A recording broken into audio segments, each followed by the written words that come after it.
지난주 중에 그런 뉴스가 있었습니다. 바티칸에 있는 어떤 아파트의 주민들이 신고를 해서 경찰이 어떤 아파트에 이제 들어가게 되었는데 가보니까 남자들이 마약에 취해서 남성 난교 파티를 하고 있었다는 것입니다. 근데 그 아파트는 바티칸의 신앙교리성 소속 아파트였다고 합니다. 신앙교리성이 영어로는 The Congregation of the Doctrine of the Faith 뭐 그렇게 되어 있는데 여러 가지 하는 일 가운데 특별히 사제들의 그 섹슈얼 어뷰즈를 다루는 그것을 관리하는 그러한 부서인데 바로 그 부서에 속한 아파트에서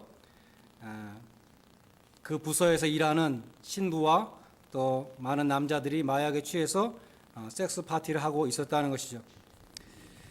근데 그 신부는 교황의 최측근인 코코 팔메리오 추기경의 비서였다고 합니다. 이 사람은 바티칸 교회 평의회 의장이고 또 교황의 측근인데 그 사람의 비서가 이제 그 파티를 주선했다는 것이죠.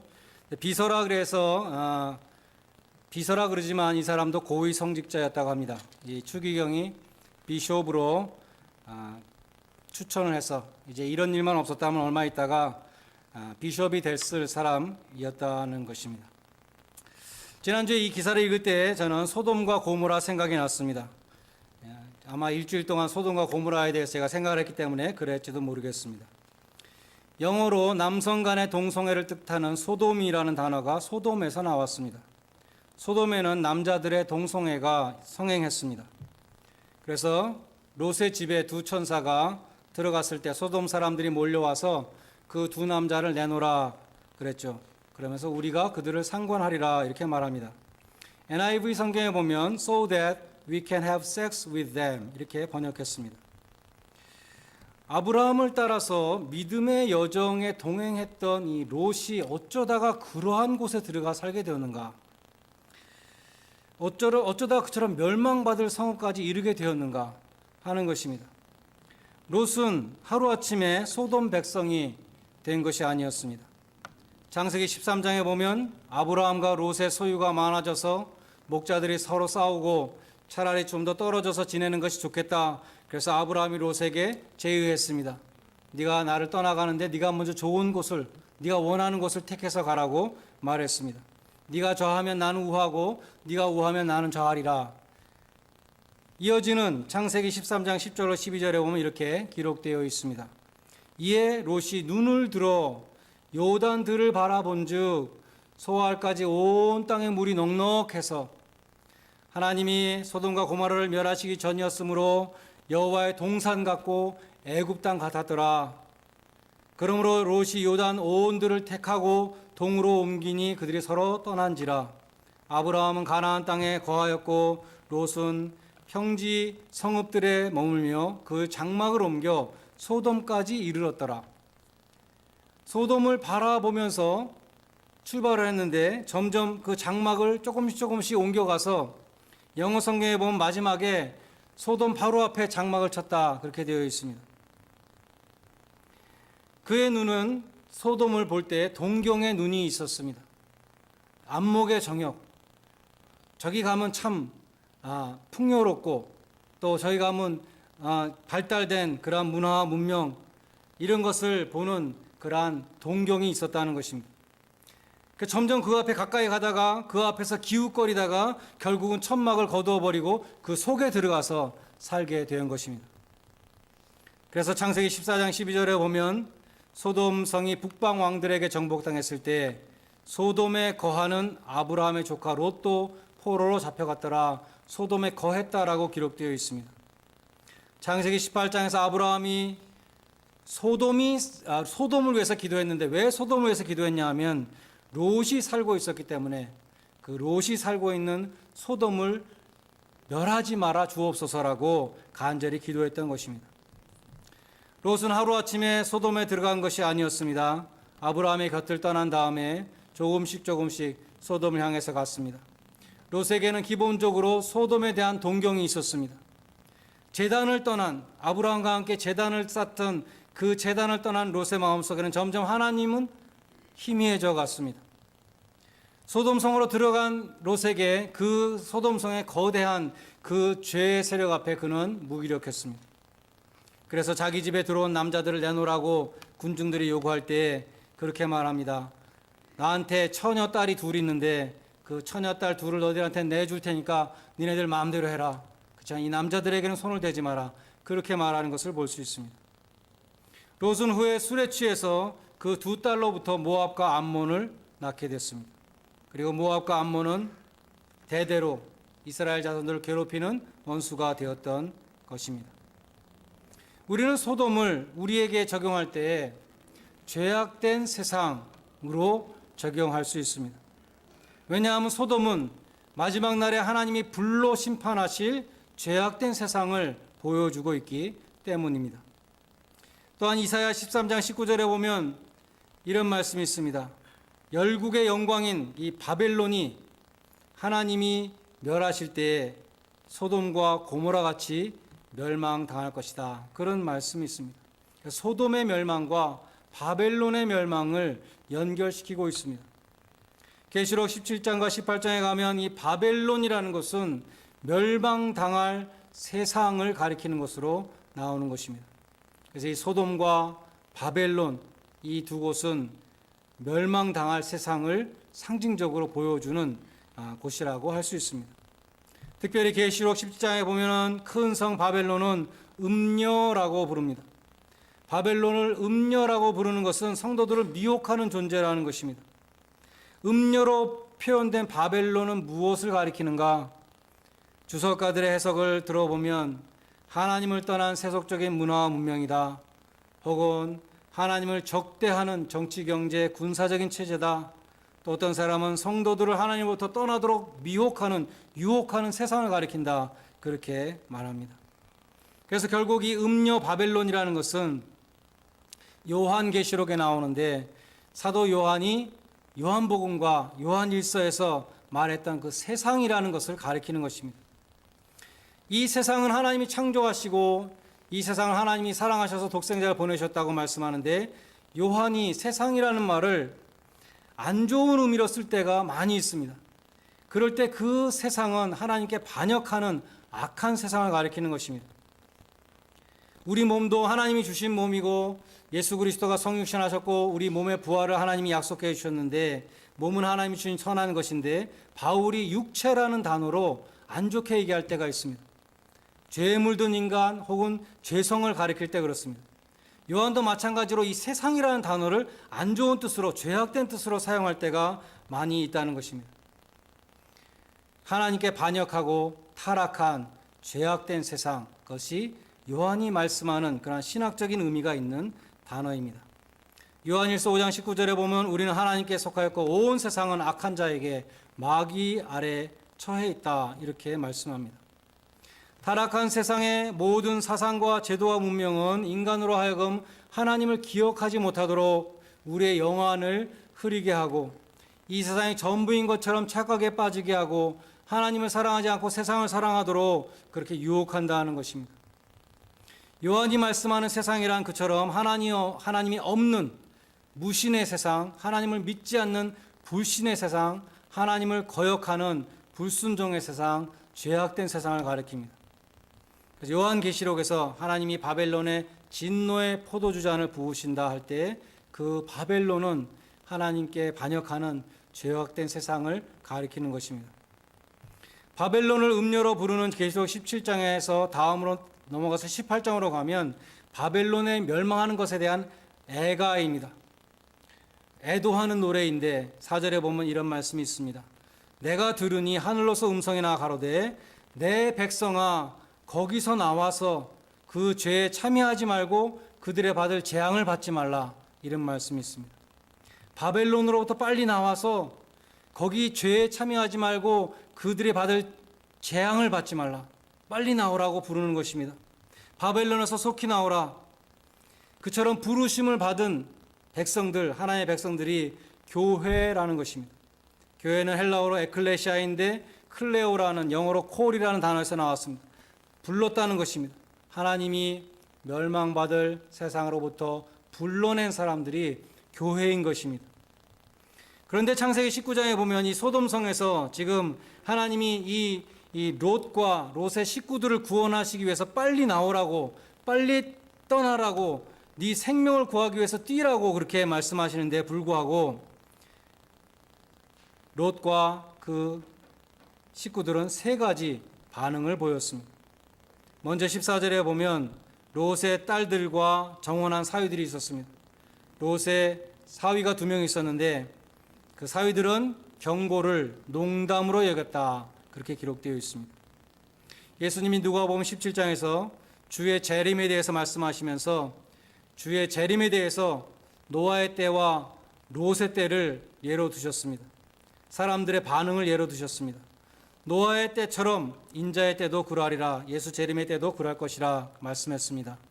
노아가 방주에 들어가던 날까지 사람들이 먹고 마시고 장가들고 시집가더니 홍수가 나서 저희를 다 멸하였으되 또 롯의 때와 같으리니 사람들이 먹고 마시고 사고 팔고 집을 짓더니 농사를 짓고 집을 짓더니 롯이 소돔에서 나가던 날에 하늘로서 유황이 비오듯 하여 저희를 멸하였느니라. 인자에 나타나는 날에도 이러하리라. 노아의 때에 사람들이 노아가 물심판을 전할 때 다 농담으로 여겼습니다. 롯의 사위들도 지금 이 천사들이 지금 이 성이 멸망할 것이니까 빨리 떠나라고 할 때에 그 메시지를 농담으로 여겼다는 것입니다. 비단 롯의 사위들뿐만 아니라 소돔의 모든 사람들이 하늘로서 유황이 쏟아질 때까지 심판을 믿지 않았습니다. 그것이 예수님의 재림에 대한, 하나님의 심판에 대한 모든 세상 사람들의 그 반응을 보여주고 있다고 예수님이 말씀하신 것입니다. 베드로서 3장 3절로 4절에 보면 말세에 기롱하는 자들이, 우롱하는 자들이 그 심판의 메시지를 듣고 이렇게 조소할 것이라고 말씀합니다. 주의 강림하신다는 약속이 어디 있느냐? 조상들이 잔 후로부터 만물이 지금까지 처음 창조할 때와 똑같이 그대로 있도다, 그렇게 말한다는 것입니다. 베드로 사도는 대답하기를 주의 날은 도적같이 임할 것이다. 도적은 내가 그 집에 간다고 말하고 가지 않죠.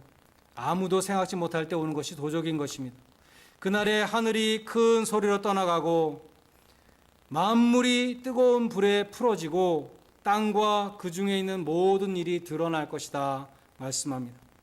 그런데 하나님의 심판이 지체되고 있는 이유는 무엇인가? 오직 하나뿐인데 그것은 하나님이 너희를 대하여 오래 참으사 아무도 멸망치 않고 다 회개하기를 원하시기 때문에, 하나님이 오래 참고 기다리시기 때문에 지금 심판이 임하지 않는 것이다 라고 말씀합니다.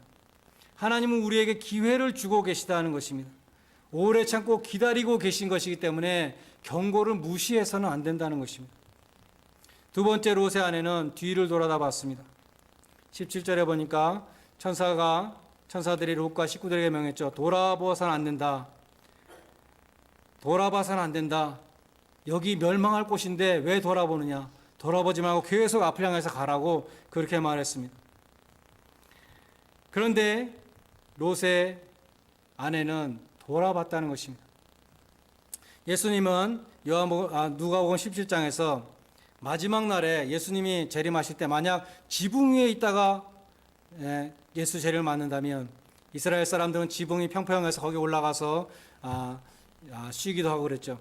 지붕 위에 있다가 예수님이 재림하면 다시 내려와서 가재도구 챙기고 그러지 말라, 그런 말씀을 하시면서 롯의 처를 생각하라, 이렇게 말씀하셨습니다.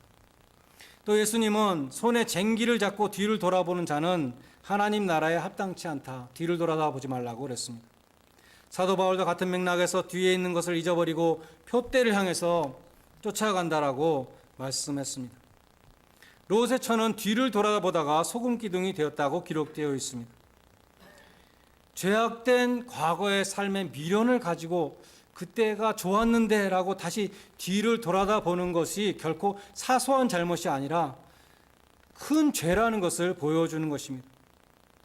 칼빈은 이렇게 말했습니다. 롯의 처가 기쁜 마음으로 떠나지 않았기 때문에 뒤를 돌아본 것이다 라고 주석했습니다. 죄는 모양이라도 버리라, 우리가 죄악된 삶을 떠나왔으면 다시 뒤돌아보고 다시 그 동경하는 그러한 마음을 가져서는 안 된다는 것입니다. 죄악된 세상에 대한 미련을 온전히 버려야 할 것입니다. 세 번째로 롯은 지체했습니다. 농담으로 여긴 사람, 뒤돌아본 사람, 롯은 지체했다는 것입니다. 동이 틀 때에 빨리 나가라고 천사가 재촉했지만 롯은 계속해서 떠나지를 못하고 우유부단하게 지체하고 있었다는 것입니다. 그래서 16절에 보면 천사들이 롯의 손과 아내의 손과 두 딸의 손을 잡아서 인도하여서 손을 끌고 나가서 성 밖에 두었다고 그랬습니다. 여호와께서 그에게 인자를 더하심이었더라. 그것이 하나님의 사랑이었습니다. 강권하시는 사랑, 억지로 끌고 가시는 사랑이었습니다. 오늘 우리가 소돔이 무너지는 이 말씀을 읽었는데, 무너지는 것은 소돔성이나 바벨론만 있는 것이 아니라 성경은 우리의 장막도 무너진다라고 말씀합니다. 고린도후서 5장에 보면 우리의 장막이 무너지는 날 때 그 장막은 우리의 육신입니다. 우리의 육체가 언젠가는 노쇠해서 병으로 혹은 사고로 우리의 육신은 언젠가 다 무너진다는 것입니다. 베드로전서 1장 24절에 보면 모든 육체는 풀과 같고 그 모든 영광이 풀의 꽃과 같으니 풀은 마르고 꽃은 떨어진다. 오직 하나님의 말씀만 세세토록 있도다. 그렇게 말씀합니다. 우리의 육체는 언젠가 무너지고 이 세상은 언젠가 멸망한다고 성경은 분명히 말씀하고 있습니다. 우리는 성경을 듣고 읽고 그 뜻을 알면서도 우리는 그것을 실감하지 못하고 살아가고 있습니다. 나의 생명이 아주 오래일 것이라고, 이 세상은 멸망하지 않을 것이라고 그러한 착각 속에 살고 있는 것입니다. 존 버년이 이 세상은 마취국이라고, 이 세상이 우리를 마취한다고, 이 세상의 물질과 쾌락과 이 바쁜 삶 가운데 우리는 종말을 잊고 살아간다고 그렇게 말했습니다. 종말 신앙은 가정과 생업을 버리는 것이 아니라 나에게 남은 시간이 짧다라는 것을 인식하는 것입니다. 이 세상이 영원하지 않다는 것을 인정하는 것입니다. 영원한 천국이 있다는 것을 믿는 것입니다. 오늘이 내 인생의 마지막이 될 수도 있다는 그러한 마음 가운데 살아가는 것입니다. 야고보서 4장 14절은 말씀합니다. 내일 일을 너희가 알지 못하는도다. 너희 생명이 무엇이뇨? 너희 생명은 잠깐 보이다가 없어지는 안개니라 라고 말씀합니다. 안개가 자욱히 꼈다가 안개가 딱 사라지지 않습니까? 50년 후에 100년 후에 여기 있는 사람들은 다 이 세상에 없습니다. 성경은 우리에게 남은 시간이 짧다라고 말씀합니다. 그러므로 믿음의 결단은 결코 뒤로 미뤄서는 안 된다는 것입니다. 지체해서는 안 된다는 것입니다. 음료와 같은 세상의 유혹을 받고 있습니까? 육신의 정욕과 안목의 정욕과 이생의 자랑에 파묻혀서 살고 있지는 않습니까? 정함이 없는 재물에 소망을 두고 있지는 않습니까? 우리는 미루지 말고 지금 회개해야 한다는 것입니다. 우리의 회개가 삼손의 회개처럼 너무나 늦게 회개하는 비극적인 회개가 돼서는 안 되고 더 늦기 전에 돌이켜야 한다는 것입니다. 죄악된 세상에서 나오라는 이 하나님의 부르심은 우리가 수도원에 들어가서 사막에 가서 기도만 하고 있으라는 것이 아니라 예수님은 세상의 빛과 소금이 되라고 말씀했습니다. 죄악으로부터 나온 사람은 죄악 속에 살고 있는 사람들에게 빛이 되어야 한다는 것입니다. 천국의 복음을 전해야 한다는 것입니다. 하나님의 심판을 경고해야 한다는 것입니다. 예수님은 내가 세상의 빛이라고 말씀하시고 너희들도 세상의 빛이라고 그렇게 말씀하셨습니다. 어두운 세상 속에 살고 있는 사람들은 그리스도인들을 통해서 복음의 빛을 받습니다.